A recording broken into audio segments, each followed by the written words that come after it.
کتنی دیر تک آپ کے اوپر موت طاری رہی؟ انہوں نے کیا کہا؟ دن کا ایک حصہ یا دن کے چند لمحات تھے جو میں سو گیا تھا، میرے اوپر موت طاری ہو گئی تھی۔ حالانکہ اللہ تبارک و تعالیٰ نے فرمایا نہیں اے عزیر علیہ السلام، ہم نے آپ کو 100 سال تک موت دے رکھی تھی، 100 سال کے بعد اللہ رب العالمین نے دوبارہ زندہ کیا۔ تو مر جانے کے بعد بھی آدمی آپ کی کچھ بھی آپ کا بنا نہیں سکتا ہے، اور نہ دنیا کے حالات سے وہ واقف ہو سکتا ہے۔ لیکن جو اللہ رب العالمین کو چھوڑ کر کے غیر اللہ کی جو لوگ عبادت کرتے ہیں، دیکھیے کہ کتنی بھاری اللہ رب العالمین نے مثال بیان کیا ان لوگوں کے لیے کہ جو لوگ اللہ رب العالمین کو چھوڑ کر کے دوسرے لوگوں کو عبادت کرتے ہیں۔ دوسرے لوگوں کی مطلب اللہ رب العالمین نے فرمایا وہ لوگ جو اللہ کو چھوڑ کر کے دوسروں کو پکارتے ہیں، ان کے بارے میں جانیے کہ اللہ رب العالمین نے سورہ احقاف میں فرمایا کہ وَمَنْ أَضَلَّ مِمَّنْ يَدْعُو مِن دُونِ اللَّهِ مَن لَّا يَسْتَجِيبُ لَهُ إِلَىٰ يَوْمِ الْقِيَامَةِ وَهُمْ عَن دُعَائِهِمْ غَافِلُونَ۔ اس آدمی سے بڑھ کر کے ظالم آدمی کون ہو سکتا ہے؟ اس سے بڑھ کر کے گمراہ آدمی کون ہو سکتا ہے جو اللہ رب العالمین کے علاوہ دوسرے لوگوں کو پکارتا ہے، حالانکہ اس کی وہ پکار قیامت تک سن نہیں سکتے ہیں، قیامت تک بھی ان کی آواز کو سننے والے نہیں ہیں۔ اس سے بڑا جاہل آدمی کون ہو سکتا ہے کہ اللہ کے علاوہ ایسی شخصیت کو پکارتا ہے جو قیامت تک ان کی آواز کو سننے والے نہیں ہیں۔ اپنے ہاتھوں سے لے جا کر کے دفنایا، اپنے ہاتھوں سے کپڑا پہنایا، اپنے ہاتھوں سے کفن دفن کیا، اپنا سامنے کھڑا ہو کر کے جنازے کی دعا بھی پڑھا، پھر اسی کے سامنے جا کر کے ہاتھ بھی سجدہ کرتا ہے، رکوع کرتا ہے، یہ ساری چیزیں کرتا ہے۔ اللہ تبارک و تعالیٰ نے مثال بیان فرمایا، سنو اے لوگوں، بہت پیاری مثال اللہ رب العالمین نے سورہ حج کے اندر بیان فرمایا۔ سورہ حج کے اندر بہت پیاری مثال دیا اللہ تبارک و تعالیٰ نے۔ اس مثال کو سمجھ لیں گے، اللہ کی قسم کبھی درگاہوں مزاروں کا آپ کبھی نہیں جائیں گے۔ ایمان ہی نہیں ہے تو پھر آپ کی ساری دلائل کیا ہے؟ جب آپ کے پاس ایمان نہیں تو آپ کی عملیات کیا ہے؟ آپ کی نماز کیا؟ آپ کی روزی کیا؟ آپ کی حج کیا؟ اور دنیا کے اندر یہ ساری چیزیں آج جو ہو رہی ہیں، یہ سب ہمارے ایمانوں کی کمی کا نتیجہ ہے۔ ہمارے اندر ایمان نہیں، غیر قومیں ہمارے اوپر اس طریقے سے شیر کے طریقے سے بھیڑیے کے مانند ہمارے اوپر حملہ کر رہے ہیں۔ یہ سب سارے ہر چیزیں ہماری ایمان کی کمی کا نتیجہ ہے۔ اللہ کی قسم سارے کے سارے مسلمان، آج ہندوستان میں 30 کروڑ مسلمانوں کی آبادی ہے۔ اگر 30 کروڑ مسلمان ایک طرف ہو جائیں تو اللہ کی قسم پوری دنیا کے اوپر حکومت کر سکتے ہیں۔ لیکن آج ہم نے ایسے بانٹ دیا اسلام کو کئی فرقوں میں بانٹ دیا، کئی جماعتوں میں بانٹ دیا۔ ہر آدمی اپنے اپنے نظریے سے اسلام کو دیکھتا ہے، تو پھر مرو شور مچاتے کیوں ہو؟ آج حالتیں ایسی ہیں، کیا مسلمانوں کے پاس پیسہ نہیں ہے؟ کیا مسلمانوں کے پاس پراپرٹیاں موجود نہیں ہے؟ کیا مسلمانوں کے پاس زمینیں نہیں ہیں؟ کیا مسلمانوں کے پاس ایجوکیشن نہیں ہے؟ ساری چیزیں موجود ہیں۔ آج دیکھو عیسائیوں کے پاس 3%، 2%، 1% ہونے کے بعد جگہ جگہ پر ان کی کالجیں، ان کی دین کی باتیں ہوتی ہیں، ان کے فیور کی باتیں ہوتی ہیں، گلی گلی میں ان کی اسکولیں موجود ہیں۔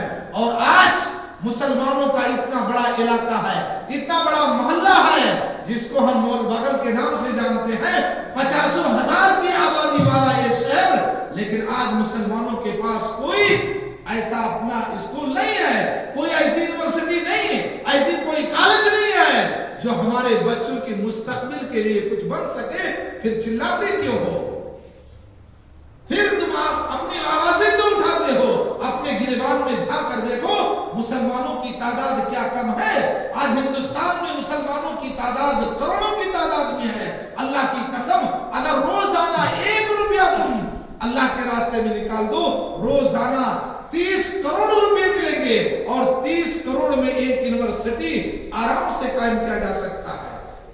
1 روپیہ اپنے جیب سے نکالو، 1 روپیہ ہم اللہ کے راستے میں، ہم دین کے راستے میں، ہم اپنے بچوں کی تعلیم کے لیے 1 روپیہ خرچ کرتے ہیں، اللہ کی قسم 30 کروڑ روزانہ اکٹھا ہوگا اور ہر دن آپ ایک یونیورسٹی قائم کر سکتے ہیں جس میں آپ مسلمانوں کے سامنے، غیر مسلموں کے سامنے آپ کو جھکنے کی ضرورت نہیں ہے۔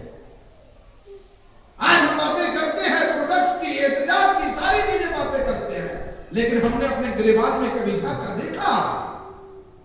آج مسلمانوں کے پاس کروڑوں کی پراپرٹیاں ہیں، کروڑوں کا بیلنس ہے اور لاکھوں ایکڑ زمینیں مسلمانوں کی پڑی ہوئی ہیں۔ اوقاف کی زمینیں کتنی ہیں آج مسلمانوں کی؟ چوتھے نمبر پر سرکار کی جو سب سے مالی حالت آتی ہے وہ اوقاف کی ہوتی ہے، لیکن اوقاف کی اتنے پر رہ کر کے ہونے کے باوجود بھی اوقاف والے کیا کہتے ہیں؟ وقت والے کچھ بھی نہیں، اپنی جگہ پر بیٹھے ہوئے ہیں، سارے لوگ اپنے پھل کا انتظار کر رہے ہیں کہ ہمیں ملے، ہم کھا لیں۔ ہمارے اندر ایمان ہے نہیں، ایمان کا جذبہ نہیں ہے، ہم نے اللہ کو پہچانا نہیں۔ اللہ کی قسم صحابہ کرام تھے کہ اصحاب صفہ مسجد نبوی کے اندر اللہ کے نبی نے ایک چبوترا بنایا، اس پر صحابہ کرام دنوں رات لڑے رہتے تھے، دنوں رات نبی کریم صلی اللہ علیہ وسلم کی خدمت میں رہتے تھے۔ اے اللہ کے نبی جناب محمد رسول اللہ صلی اللہ علیہ وسلم کی زبان مبارک سے کون سا جملہ نکل جائے ہم نے اس کو لے لینا ہے، امت کے سامنے پیش کرنا ہے۔ آج جمعہ کا دن ہے، پورے مسلمانوں کی آبادیاں ہیں، اے مسلمانوں تمہیں کیا ہو گیا ہے کہ تمہیں جمعہ کی نماز پڑھنے کی بھی توفیق نہیں ہوتی؟ نماز جمعہ پڑھنے کی بھی توفیق نہیں ہوتی ہے اور بات کرتے ہیں ایمان کی، اسلام کی بات کرتے ہیں۔ پہلے اپنے آپ کو گریبان میں جھانک کر کے دیکھو کہ ہم مسلمان ہیں کہ نہیں، پھر اس کے بعد دوسری بات کرو، پھر اس کے بعد دوسری باتیں اپنے سامنے لے کر کے آؤ۔ پہلے یہ جو جانو کہ ہم نے اللہ کو پہچانا کہ نہیں، اللہ کے قدر کو ہم نے پہچانا نہیں ہے۔ سنو، اللہ تبارک و تعالیٰ نے سورہ حج آیت نمبر 73 کے اندر فرمایا کہ ایھا الناس ضرب مثل فاستمعوا لہ، اے لوگو اللہ رب العالمین تمہارے لیے مثال بیان کرتا ہے، فاستمعوا لہ، تم غور سے سنو اللہ کی مثال کو۔ اللہ رب العالمین کتنی بہترین مثال بیان کرتا ہے۔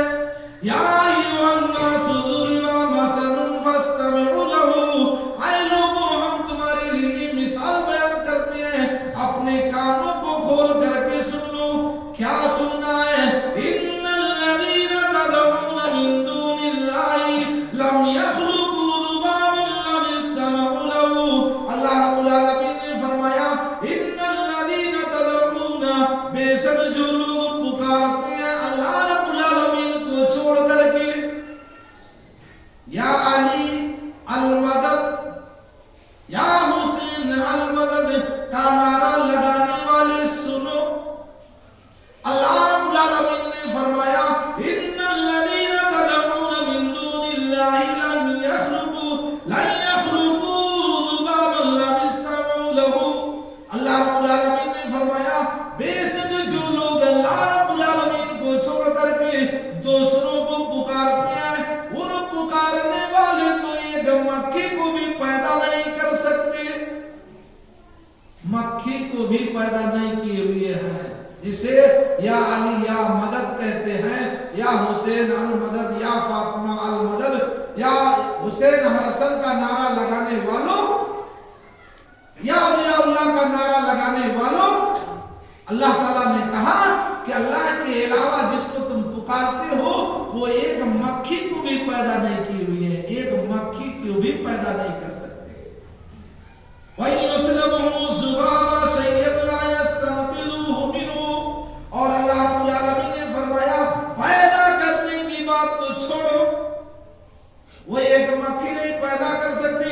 پوری دنیا کے لوگ اگر جمع ہو جائے، ساری مخلوق جمع ہو جائے ایک مکھی پیدا کرنے کے لیے، تو ایک مکھی کو پیدا